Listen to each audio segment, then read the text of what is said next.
एक चीज़ तो भाई माननी पड़ेगी, सैमसंग ने M31 में जो डिज़ाइन था उससे काफ़ी मेजर इंप्रूवमेंट देखने को मिला इस डिवाइस में। मैं एक्सपेक्ट नहीं कर रहा था कि सैमसंग ऐसे करेगा अपने इन डिवाइसेस के साथ।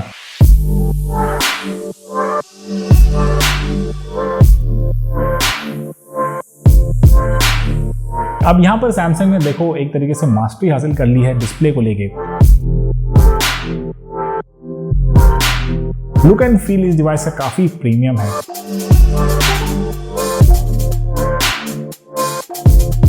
Hey guys, what's up? This is Divekant Haledi and you're watching DKT Tech. So Samsung Galaxy M31s को इस्तेमाल करते हुए लगभग मुझे 1 महीने से ज़्यादा समय हो चुके हैं और ऑन ऑफ इस्तेमाल किया, यानी कि सेकेंडरी सिम मेरा उसमें डला हुआ था। लेकिन इस डिवाइस को यूज़ करने के दौरान मुझे काफ़ी सारी चीज़ें इस डिवाइस के बारे में पता चली। आज की वीडियो में हम डिटेल पता लगाएंगे ये स्मार्टफोन्स अगर आप लेने की सोच रहे हैं तो कैसा रहेगा, तो बने रहेगा मेरे साथ इस वीडियो के एंड तक।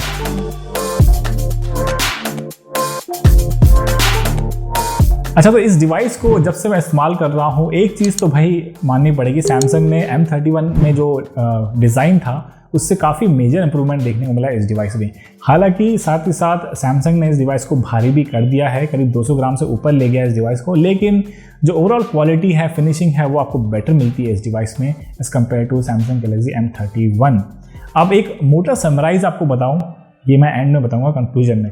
तो सबसे पहले बात करते हैं इस डिवाइस के डिज़ाइन के साथ। तो यहाँ पर आपको प्लास्टिक बैग मिलता है और फ्रंट में गोरिल्ला ग्लास 3 का प्रोटेक्शन मिलता है। अब ये दोनों ही चीज़ें काफ़ी पुरानी हैं। अगर आप प्लास्टिक बैग को देखें तो डिज़ाइन वाइज देखने में तो बहुत ही कमाल का लगता है, लेकिन स्क्रैचेस आपको इसमें जल्दी देखने को मिल जाएंगे, तो बैक कवर लगाना ज़रूरी रहेगा इस डिवाइस में। फ्रंट की तरफ आए तो गोरिल्ला ग्लास 3 का प्रोटेक्शन है, ठीक ठाक आपको नॉर्मल प्रोटेक्शन मिल जाता है, लेकिन अब जो है ज़माना आ गया है गोरिल्ला ग्लास 5 का, और इवन 6 भी आने लग जाएगा मेरे ख्याल से नेक्स्ट ईयर में आपको इस प्राइस सेगमेंट वाले स्मार्टफोन्स में। तो अब सैमसंग को बहुत ही ज़्यादा ज़रूरत है कि अपने ग्लास को इम्प्रूव करें, यानी कि गोरिल्ला ग्लास का जो प्रोटेक्शन है उसको करीब 2-3 वेरिएंट पीछे वो इस्तेमाल कर रहा है अब भी। तो यहाँ पर ये चीज़ें मुझे कमी देखने को मिली डिज़ाइन वाइज, लेकिन ओवरऑल लुक एंड फील इस डिवाइस का काफ़ी प्रीमियम है। फ्रंट की साइड इन्होंने इस बार पंच होल कैमरा का इस्तेमाल किया है, जो कि काफ़ी बढ़िया लगता है M31 से, और जो ओवरऑल जो इसका डिज़ाइन है, इन हैंड फील भी आपको बढ़िया लगेगा, लेकिन वन हैंड यूसेज में आपको थोड़ा प्रॉब्लम हो सकती है एज़ कम्पेयर टू अगर आप M31 को देखें। मतलब M31 को जब मैं इस्तेमाल कर रहा था तो लुक वाइज उतना बढ़िया नहीं था, लेकिन इन हैंड फील उस डिवाइस का बहुत ही कमाल का था, और यानी कि 6000 mAh की बैटरी आपको उसमें भी देखने को मिलती थी।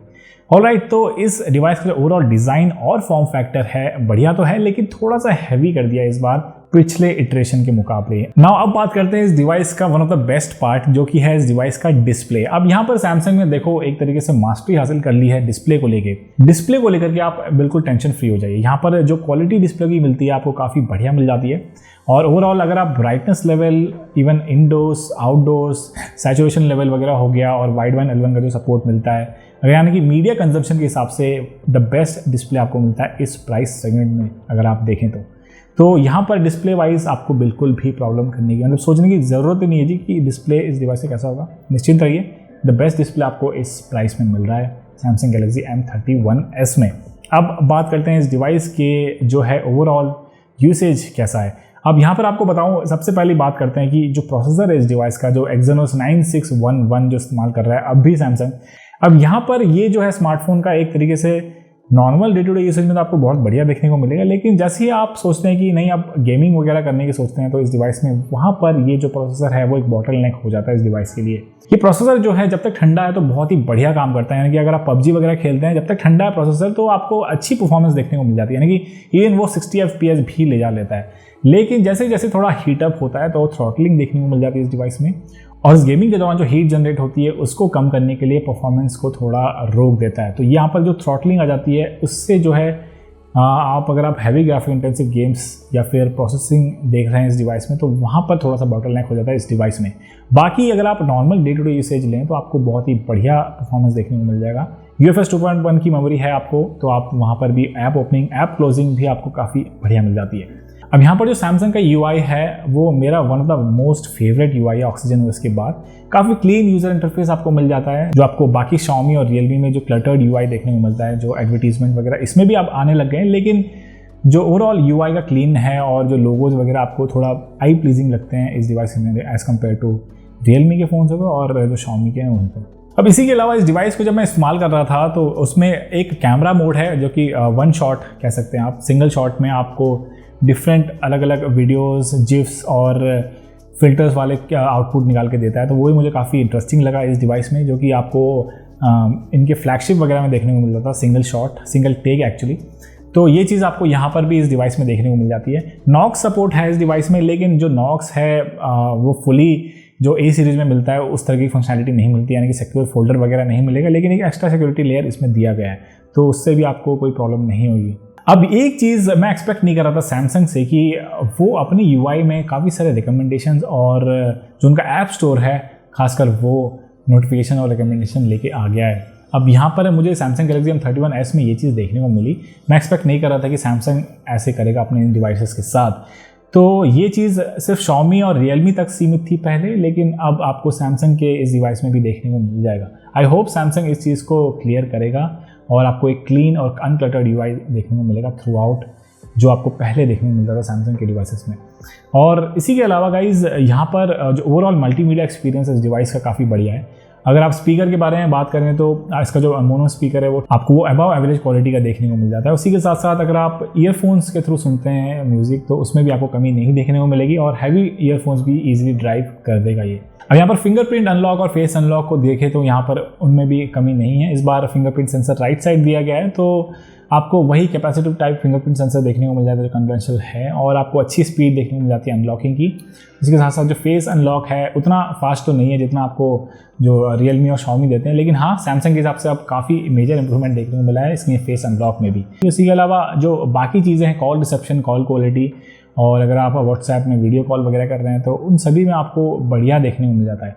हाँ, नेटवर्क मैं इस डिवाइस में देख रहा था कि एक एरिया है मेरे घर पे जहाँ पर जो वाईफाई का नेटवर्क है वो थोड़ा सा कम मिलता है बाकी डिवाइसेस में, वहाँ पर सैमसंग M31s ने तो बिल्कुल पकड़ा ही नहीं था। अब यहाँ पर इंडोर्स में नेटवर्क कवरेज वगैरह देखें तो हो सकता है आपको Xiaomi और Realme के डिवाइसेस से थोड़ा सा कम देखने को मिले, लेकिन ओवरऑल नेटवर्क रिसेप्शन वाइज आपको ज़्यादा मेजर ऐसा कोई प्रॉब्लम नहीं देखने को मिला कि बिल्कुल ही कम नहीं है, लेकिन हाँ उनसे थोड़ा सा स्लाइटली कम है ना गाइज। इसी के अलावा अब आते हैं इस डिवाइस के one of the most important part पे, यानी कि कैमरा परफॉर्मेंस में। अब यहाँ पर आपको बैक की साइड में मिलता है 4 कैमरे का सेटअप और फ्रंट में एक पंच होल कैमरा। अब जो पीछे का जो मेन प्राइमरी कैमरा है वो है सोनी का IMX682 सेंसर, जैसे कि आपको पता होगा स्पेक्स वाइज, लेकिन डे टू डे यूसेज में बहुत ही बढ़िया काम करता है। अब यहाँ पर सैमसंग को एक मेजर इंप्रूवमेंट की ज़रूरत है कैमरा में, यानी कि वीडियो पार्ट स्पेशली अगर आप देखें, देखो कैमरा इनका बहुत ही बढ़िया है और इस प्राइस में आपको one of the best camera मिल जाता है। ओवरऑल अगर आप डायनेमिक रेंज वगैरह देखें, डे लाइट परफॉर्मेंस देख लीजिए, जो कलर्स वगैरह आपको मिलते हैं, ऊपर से जो शैडो एरिया में आपको डिटेलिंग मिल जाती है वो बहुत ही कमाल की मिलती है। इवन अगर आप लो लाइट भी लेते हैं तो लो लाइट में भी आपको कोई भी प्रॉब्लम नहीं देखने मिलेगी। बहुत ही कंसिस्टेंटली बढ़िया काम करता है और फ्रंट कैमरे में भी आपको ये बहुत ही बढ़िया परफॉर्मेंस देता है इसका कैमरा जो है वो। अब यहाँ पर एक चीज़ सैमसंग को इम्प्रूवमेंट करने की ज़रूरत है कि वीडियो डिपार्टमेंट में अब उनको एटलीस्ट 60 FPS लेके आना चाहिए, क्योंकि जितने भी स्मार्टफोन्स हमने देखे हैं, Exynos 9611 हो सकता है कि बॉटल नेक है, लेकिन अब हो सकता है कि जो कंप्यूटर है इनके हिसाब से अगर आप वीडियोस लेते हैं इस डिवाइस से 1080p at 30 FPS में तो ठीक ठाक काम करता है। 4K भी ले सकते हैं आप, लेकिन 1080p at 60 FPS अब भी आपको नहीं मिलता है इस डिवाइस में। आई होप आने वाले M सीरीज़ में सैमसंग उस चीज़ को ठीक कर ले, यानी कि at least 60 FPS recording, video recording दे दे इनके कैमराज में। ओवरऑल कैमरा की जैसे मैंने बताया बहुत ही बढ़िया है, उसमें आपको बिल्कुल भी प्रॉब्लम नहीं देखने को मिलेगी। नाउ गाइज अब बात करते हैं इस डिवाइस की बैटरी बैकअप के बारे में। आपको वैसा ही बैटरी बैकअप मिलता है जो आपको सैमसंग गैलेक्सी M31 में मिलता था। अब यहाँ पर थोड़ी सी ऑप्टिमाइजेशन वगैरह करी है पहले से, तो आपको वही लगभग 2 दिन का बैटरी बैकअप मिल जाता है, और अगर आप हैवी यूसेज करते हैं तो आपको 1 दिन आराम से निकाल लेगा। और उसी के अलावा जो इस डिवाइस का जो चार्जिंग है इसमें बहुत ज़्यादा इंप्रूवमेंट देखने को मिला है। पहले जो 15 वॉट का ही चार्जर मिलता था, उसको चार्ज करने के लिए लगभग 3 घंटे के आसपास लग जाते थे। 6000 mAh की बैटरी, जो इसका ह्यूज बैटरी है इसको चार्ज करने के लिए, अब जो है लगभग 1.5 से 2 घंटे लेता है। उससे कम ही होता है कि आपको 0 to 100% चार्ज करके दे देगा। इसका जो चार्जर है वो 25 वॉट का चार्जर दिया है इस बार। उसी के साथ साथ इसमें आप रिवर्स चार्जिंग भी कर सकते हैं, यानी कि इसका जो टाइप C से आप दूसरे डिवाइसेस को भी इजीली चार्ज कर सकते हैं, तो ये भी काफ़ी बढ़िया चीज़ है इस डिवाइस में। ऑलराइट गाइस, तो ये था मेरा full on experience with Samsung Galaxy M31s। I hope आपको ये वीडियो पसंद आया होगा। और अपना अगर कंक्लूजन बताऊं तो देखो गाइज, ये जो स्मार्टफोन है अगर आप लेते हैं तो आप बिल्कुल भी रिग्रेट नहीं करेंगे कि ये डिवाइस कैसा ले लिया। हाँ, अगर आप हैवी गेमिंग परफॉर्मेंस वगैरह देख रहे हैं तो ये डिवाइस आपके लिए बिल्कुल नहीं है। मैं रिकमेंड करूँगा आप पोको X2 वगैरह ले सकते हैं, और उसी के साथ साथ Realme का 7 Pro है वो उस पर आप जा सकते हैं। यानी कि 730G या फिर G90T वगैरह प्रोसेसर आप लें तो वो आपके लिए बेटर रहेगा। लेकिन मेरे हिसाब से अगर आप गेमिंग वगैरह कर रहे हैं तो इस डिवाइस में आप सिर्फ कैजुअल गेमिंग कर सकते हैं। यानी कि अगर आप हैवी गेम्स भी खेल रहे हैं तो आप थोड़े समय तक खेल सकते हैं, उसके बाद आपको थ्रॉटलिंग देखने को मिल जाएगी। तो ये डिवाइस जो है ओवरऑल काफ़ी बढ़िया है अगर आप नॉर्मली यूसेज करते हैं, और अगर आप हैवी ग्राफिक इंटेंसिव गेम्स के लिए ये फ़ोन ले रहे हैं तो आपके लिए नहीं है। Alright guys, this is pretty much it with the full on review यानी कि long term review of the Samsung Galaxy M31s। Subscribe कर देना इस चैनल को और लाइक कर देना इस वीडियो को अगर आपको ये वीडियो पसंद आया तो। आई होप आप पहुंचे होंगे एक बेटर परचेजिंग डिसीजन पे इस डिवाइस को लेकर। मिलते हैं जल्दी कुछ ऐसी वीडियो के साथ, तब तक के लिए bye bye, take care and I will see you super soon in the next video.